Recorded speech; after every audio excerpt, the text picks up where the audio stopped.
અમદાવાદ અને મુંબઈ વચ્ચે સંભવતઃ 2024માં દોડનારી બુલેટ ટ્રેન માટે Japanese company Japan international corporation એજન્સીએ 2 દિવસ અગાઉ પોતાનો અંતિમ રિપોર્ટ રેલવે મંત્રાલયને સુપ્રત કરી દીધો છે.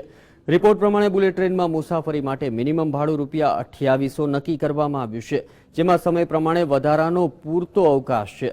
ત્યારે વધતી જતી મોંઘવારીમાં આટલું ભાડું કેટલું યોગ્ય છે તે મામલે જીએસટીબીએ અમદાવાદી મુસાફરો સાથે વાતચીત કરી હતી. ભેંસ ભાગોળે છાસ છાગોળે અને ઘરમાં ધમાધમ કંઈક આવો જ માહોલ હાલમાં અમદાવાદ મુંબઈ વચ્ચે છેક એક દાયકા બાદ એટલે કે વર્ષ 2024માં શરૂ થનાર બુલેટ ટ્રેન મામલે ઊભો થયો છે. હજુ જે પ્રોજેક્ટ શરૂ થવાના કોઈ ઠેકાણા નથી, ત્યાં તેનું મિનિમમ ભાડું કેટલું હશે તે રેલવે મંત્રાલયે જાહેર કર્યું છે. સરકારી આંકડા પ્રમાણે અમદાવાદ મુંબઈ વચ્ચે વર્ષ 2024માં દોડનારી બુલેટ ટ્રેનનું મિનિમમ ભાડું ₹2800 હશે, જે રાજધાની એક્સપ્રેસના ફર્સ્ટ ક્લાસ એસી કરતાં 1.5 ગણું વધારે હશે. જોકે સમગ્ર પ્રોજેક્ટના શ્રી ગણેશ છેક 2017માં થશે. જાપાનીઝ કંપનીએ સમગ્ર પ્રોજેક્ટની કિંમત ₹98,805 કરોડ આંકી છે. અગાઉ આ પ્રોજેક્ટની કિંમત ₹65,000 કરોડ નક્કી કરાઈ હતી, પણ મોંઘવારીને ધ્યાનમાં લઈને સરકારે ₹35,000 કરોડ વધારી આપ્યા હતા.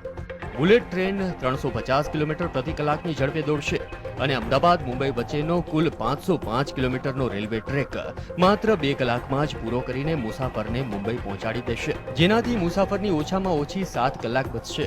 રેલવે મંત્રાલયે જાહેર કરેલી આ વિગતો બાદ જીએસટીવીની ટીમે સમગ્ર પ્રોજેક્ટ જેમના માટે છે તેવા અમદાવાદી મુસાફરોને પૂછી જોયું કે રાજધાની એક્સપ્રેસ કરતાં 1.5 ગણું ભાડું ખર્ચીને તેઓ મુંબઈની મુસાફરી કરશે ખરા? આમ જોવા જઈએ તો 2800 એટલે કોમન વર્ગને તો પોસાય જ નહીં. એ પહેલી વસ્તુ કે 2800માં તો આઈ થિંક તમે અત્યારે કોઈ બી સુપરફાસ્ટ ટ્રેનમાં જાઓ તો 4 વખત આમ મુંબઈથી જઈને અમદાવાદ તમે ઇઝીલી આવી શકો.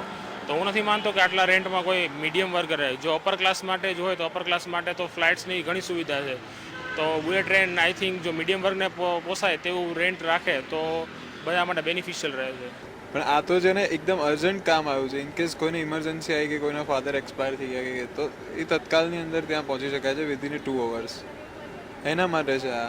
આમ તો વ્યાજબી જ છે, પણ તેમ છતાં થોડુંક કન્ઝ્યુમ કરે તો વધારે સારું. બુલેટ ટ્રેનની વાત છે તો આજથી 10 વર્ષ પછી અમુક લોકોને પોસાય, પણ જે બિલો પોવર્ટી લાઇનવાળા છે એ લોકોને ના જ પોસાય. એટલે એ વખતે એ વસ્તુ એમના માટે તો નકામી જ છે. જીએસટીવીની ટીમે રેલવે સ્ટેશનથી માંડીને એસટી સ્ટેન્ડ અને ખાનગી ટ્રાવેલ્સ કંપનીઓની ઓફિસે જઈને સમગ્ર મામલે અમદાવાદી મુસાફરોનો મત જાણવાનો પ્રયાસ કર્યો, જેમાં વિવિધ પ્રકારના જવાબો મળ્યા.